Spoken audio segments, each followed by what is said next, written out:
Nyagasani Yesu nabane namwe kandi muhorane. amagambo yo mu Ivanjili ntagatifu uko yanditswe na Matayo. Ahabwe ikuzo Nyagasani.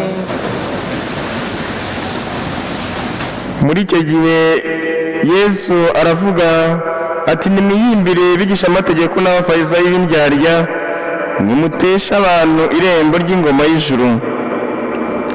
Ubwanyu ntimwinjira, maze n'ababishaka ntimureke binjira.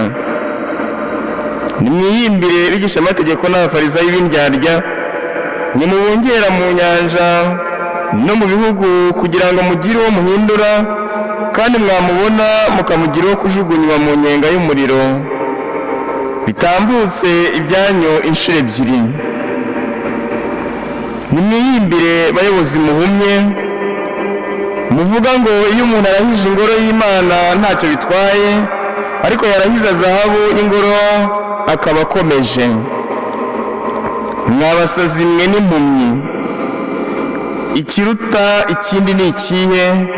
Zahabu cyangwa ingoro itagatifuza iyo zahabu? Murongera kandi muti iyo umuntu arahije urutambiro ntacyo bitwaye, ariko yarahize ituro riri ku rutambiro akaba akomeje. Mwampumyi mwe, ikiruta ikindi ni ikihe? Ituro cyangwa urutambiro rutagatifuza ituro? Nuko rero kurahiza urutambiro